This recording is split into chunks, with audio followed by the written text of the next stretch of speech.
Hello, I am Mr. Thailand. Welcome to Bangkok. Everybody knows where you go when the sun goes down. I think you only live to see the lights uptown. Bangkok is one of the most dynamic cities in Southeast Asia and probably the world. It's also one of the hottest and most polluted. And that's largely due to the fact there's a dominance of unleaded petrol and a complete fetish for cars. Still, if you look around you, you'll see a glorious mix of locals, tourists and expats, all living cheap by jowl in what I can only call organised chaos. I lie awake at night to wait till you come in. You stay a little while and then you're gone again. Mr. Thailand and his rickshaw turn heads and his smile is infectious. But this isn't just a gimmick. This man used to be a farm labourer. Now he's turning a pretty penny and brightening up people's days on his rickshaw, or samlo as they call it here. To me for little love, that's true.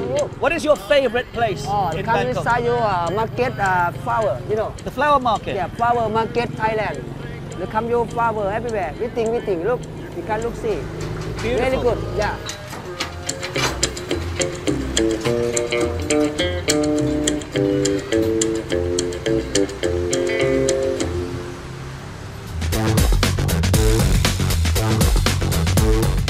It's a significant and inevitable phenomenon that many young people are following in Mr. Thailand's footsteps and moving out of the countryside.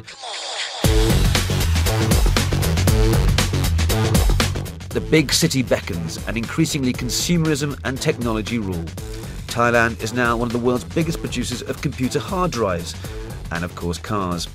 The number of people living below the poverty line has fallen dramatically from 42% to just over 7% in the last 25 years. Thailand is officially recognised by the World Bank as one of the great development success stories.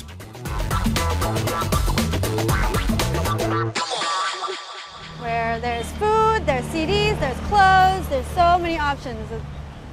And many of the younger generation are buying into the new lifestyle, like Jackie, who's forging a career in TV and film. Okay. Right now, the biggest trend is K-pop.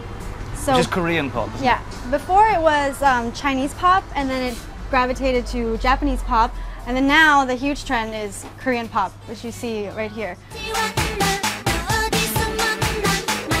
K-pop and J-pop, soap opera and manga, Japanese and Korean fashion and cosmetics.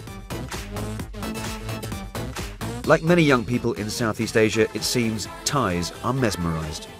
Everybody loves trends here, you know, and IT, like we have MBK, a big IT mall. We have Fortune Town, a big IT mall. There's copied stuff, there's real stuff. The iPhone, there's an e-phone, there's a phone, there's all sorts of weird stuff. But the latest fad, says Jackie, is cheap and simple. People love bubble tea. Bubble tea. Bubble tea. What's that? It's like milk tea with little tapioca balls. It's really, really delicious. Why do people like that so much? It's very good. You need to try it.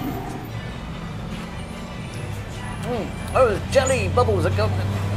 Actually... Okay, I quite like it. And it's refreshing. And it's refreshing. Energy for shopping. Yes. Right. The point is, it's a trend, and you're nobody unless you're doing it too.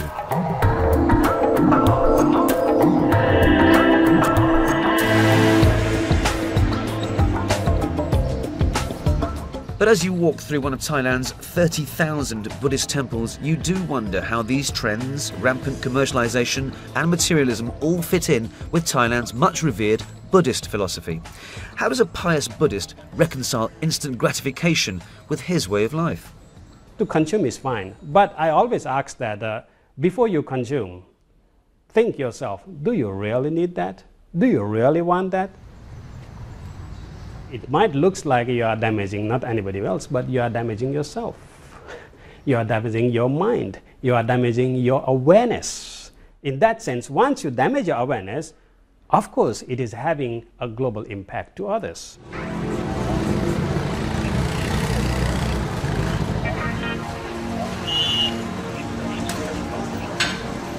The Khao San Road in Bangkok is a favourite haunt for the backpacker set. It's a diverting way to pass the summer break, especially when there's not much going on back home.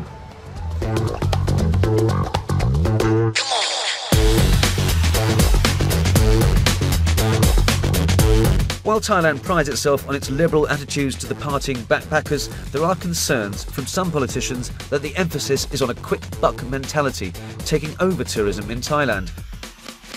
Successive governments have been providing too great an emphasis on quantity rather than focus on the quality of the product.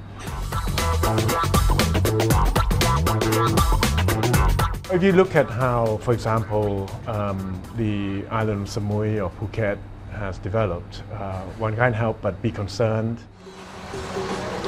Backpack tourism, I have a different perception for these backpackers. As a matter of fact, they are young people who would like to travel on their own and experience the lifestyle, get in touch with the people. And they are our young customer. And in the future, there will be probably bankers, there will be the engineers, probably top executives, and some of them ambassadors that they will visit us again. The crux of the matter is that Thailand is now taking a more long-term view of the legacy of tourism and its financial impact. Rising visitor numbers per se are not enough. The contribution to the Thai economy is of more concern.